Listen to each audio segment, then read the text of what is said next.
Viva! Cá estamos agora para trabalhar os setters. Ora bem, os setters fazem, no fundo, o par com os getters. Enquanto que os getters têm o objetivo de obter da classe os valores dos atributos, os setters têm a função exatamente inversa. Ou seja, são funcionalidades que, que nos permitem, não acedendo diretamente aos atributos ou propriedades de uma classe, podermos manipular o seu valor.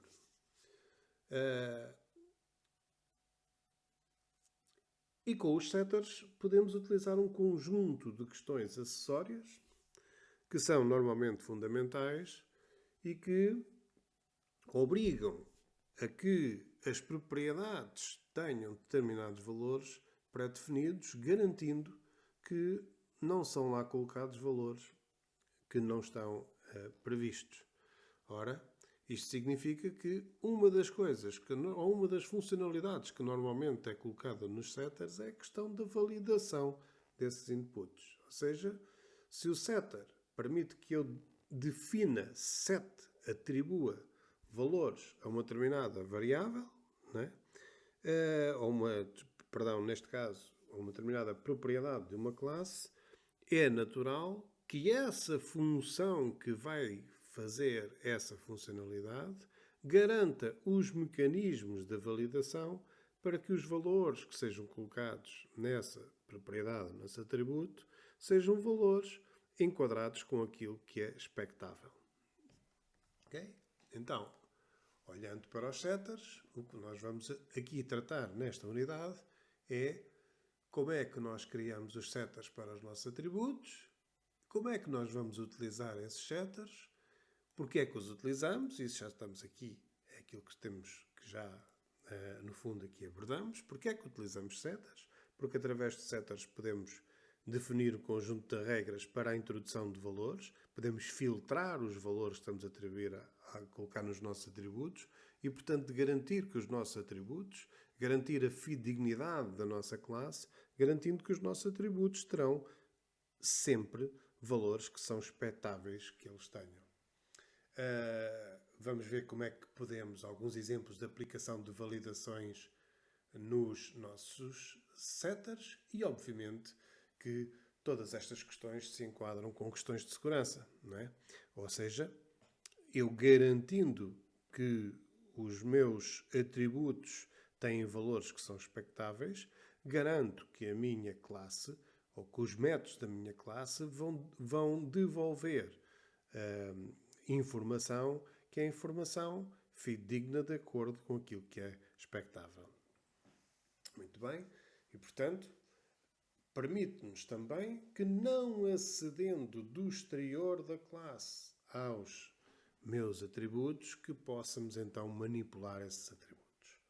Então vamos ver como é que vamos funcionar com os setters. Tal como os getters, não é? Que nós aqui definimos, para o nome, idade, e pronto, podíamos também depois continuar aqui com alguns mutators aplicados relativamente quer aos campos cor do cabelo, quer aos campos sexo. Nos meus setters, o funcionamento será idêntico. Portanto, os setters correspondem a métodos. Portanto, métodos serão funções públicas. Públicas porquê? Porque elas vão estar disponíveis para serem utilizadas fora da minha função. Fora da minha classe. Okay? Portanto, vão estar disponíveis para que quem vai interagir com esta classe possa recorrer a esses métodos. Vamos utilizar este primeiro exemplo e podemos começar por utilizar esta forma mais simples. Então, no fundo, o que é que nós estamos a dizer? Estamos a dizer que vamos ter uma public function que é o setName, no fundo, equivalente à anterior, só que agora para o set. Há quem coloque todos os getters e depois numa zona todos os setters. Há quem opte por fazer campo a campo, ou seja, eu pegar no set para o nome e colocar junto ao get do nome. E, portanto, trato o nome, depois vou tratar a idade e assim sucessivamente. Não é? E até podemos colocar aqui a identificação, qual é o campo que estamos a tratar, certo? Depois, e assim sucessivamente. Portanto, o que importa é que haja consistência na forma como se utiliza. Portanto, se utilizamos desta forma, então devemos de utilizar em todas as classes este processo. Se queremos utilizar, por exemplo, os getters em primeiro lugar, então eu tenho os meus getters, certo? Os getters da função. Eu, particularmente, costumo utilizar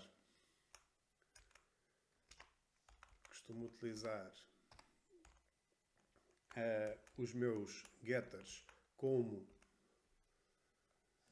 aqui já não terá idade, ok, os meus getters logo a seguir à construct, não é? Portanto temos o método construct, a seguir temos os meus getters e depois dos meus getters vem então os setters, ok? E depois então vêm os outros métodos, ok? Muito bem, então eu posso perfeitamente usar esta nomenclatura e definir os sets para todos os meus campos. Reparem que a estrutura aqui colocada é idêntica em todos. Ou seja, eu recebo, este meu método recebe um parâmetro, esse parâmetro é de um determinado tipo, que ele aqui coloca como sendo o tipo do atributo, ou da propriedade cujo set está ligado, e aquilo que é feito internamente é pegar no valor que foi passado por parâmetro e atribuí-lo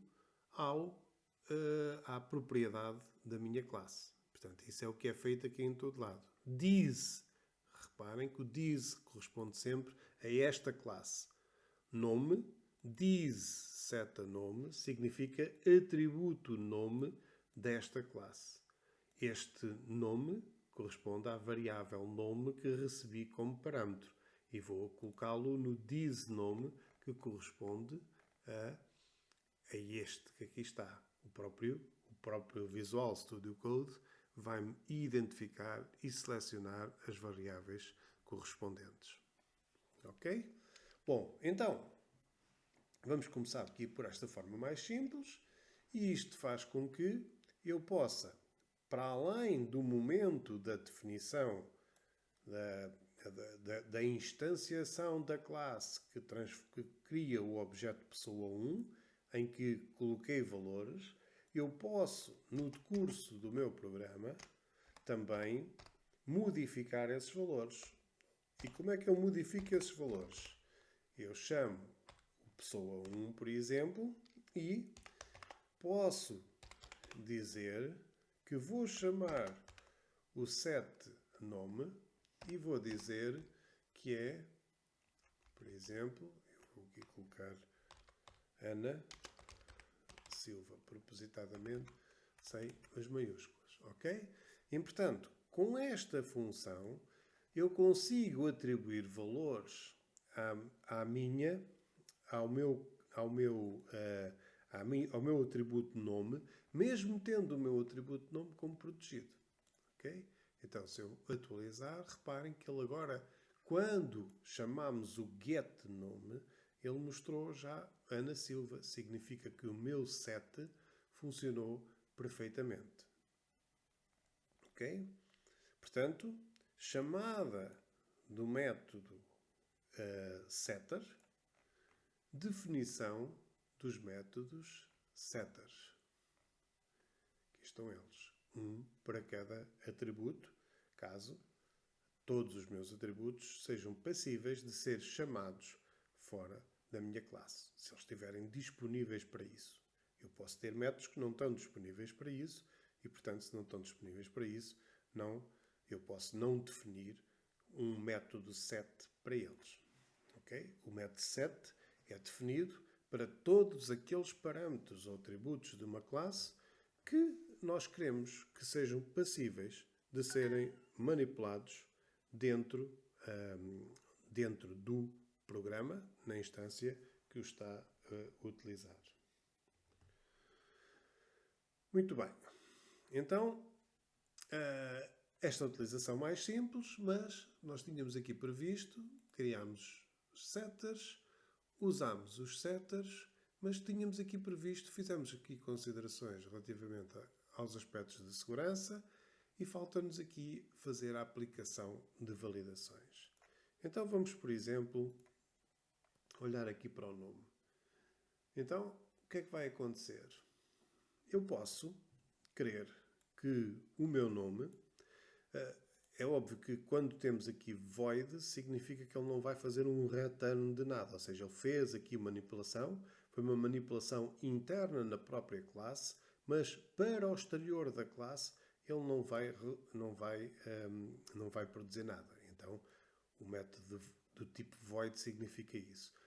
É muito utilizado também quando trabalhamos com classes, em vez de fazermos o return de um método void, fazermos um return, e vamos fazer aqui essa aplicação, ficamos com mais, vou selecionar aqui os 4 voids, e em vez de produzirmos voids, vamos produzir selfs, ou seja, significa que nós estamos a dizer que este método vai produzir a própria classe. Vai produzir, ou aquilo que vai dar é a própria classe. Então, aquilo que nós vamos fazer é, em vez de fazermos só a atribuição, fazemos no final, precisamente, o return this. Sabemos que sempre que this diz respeito a esta classe onde nós estamos. Então, estamos a dizer o quê? O que é que esta função vai retornar? Vai retornar a própria classe. Então, daí que o tipo é self, ou seja, ela mesma. Normalmente, é mais comum utilizar... Qual é o problema aqui? Não temos nada. Está tudo ok. Está aqui a assinalar return this. Está-me a dar erro porquê? Aqui, está a dar erro aqui porque estávamos a dizer self e não estávamos a fazer o return this. E aqui a mesma coisa. Portanto, penso que eles estão todos. Continuo aqui com este. Apaguei a chaveta sem querer, com certeza. Muito bem.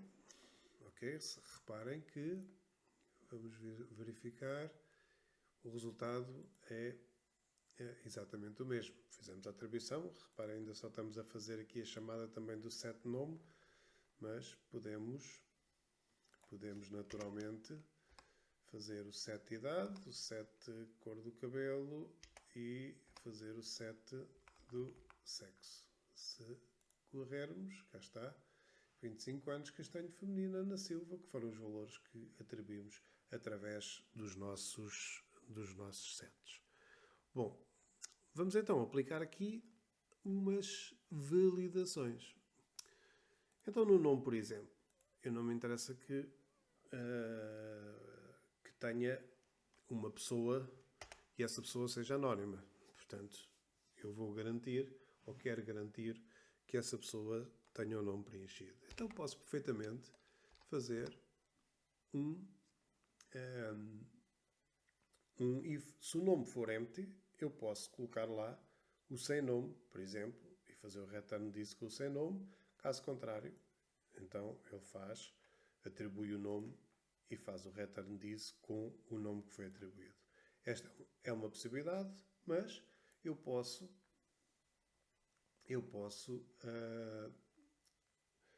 usar também o resultado, ou produzir o resultado de uma exceção. Ou seja, se esta instrução de PHP, o true new, aquilo que faz é, vamos fazer o quê?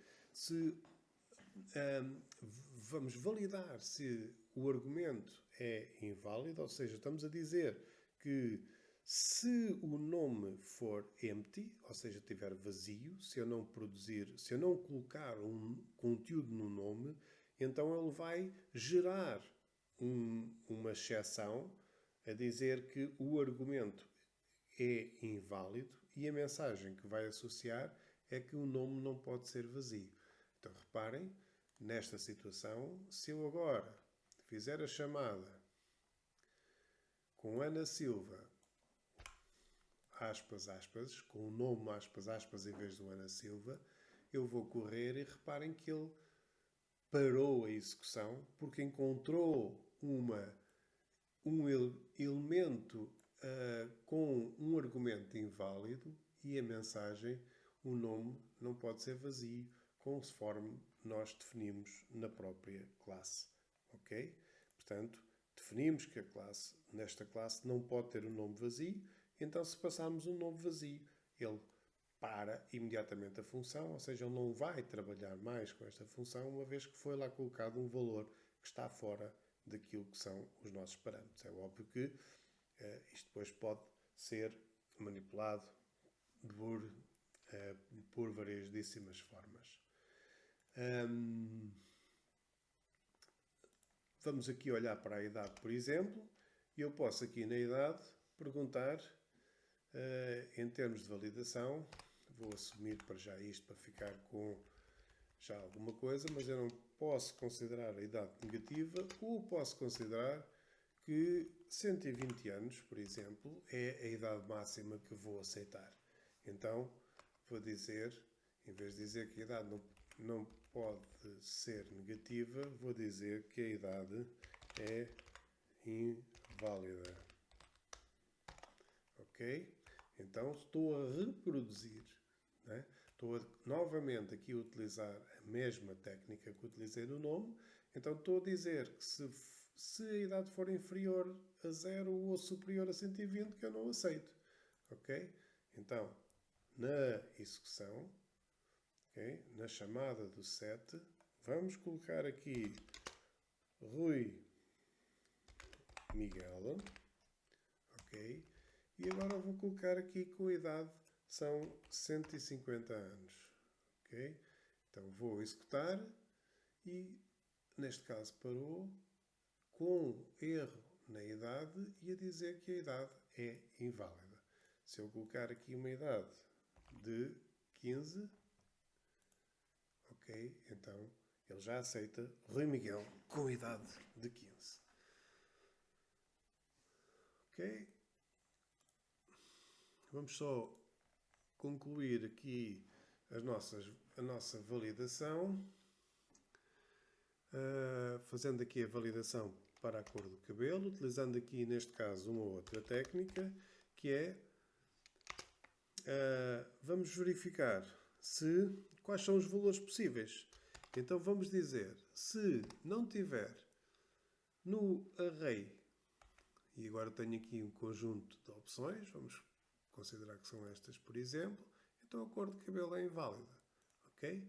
Então eu estou a dizer quais são os valores possíveis que eu aceito para a cor de cabelo. Ok? E a cor de cabelo que eu aceito, neste caso, é esta. Então significa que se eu introduzir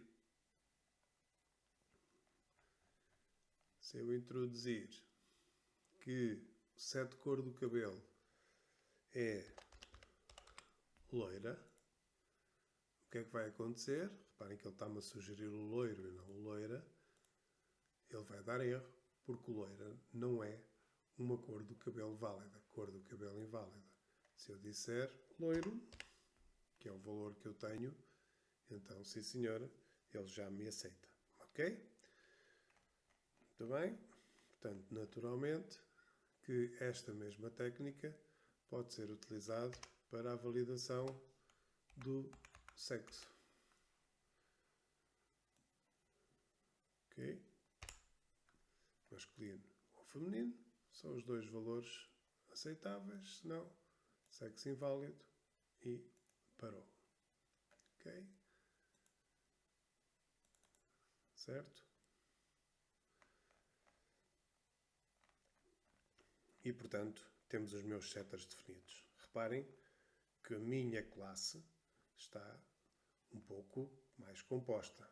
Temos a declaração da classe com os seus atributos e depois temos os seus getters, que são os métodos que permitem obter os valores dos nossos atributos. Os nossos atributos estão protegidos, não podem ser não podemos manipulá-los diretamente nem aceder a eles fora da nossa classe.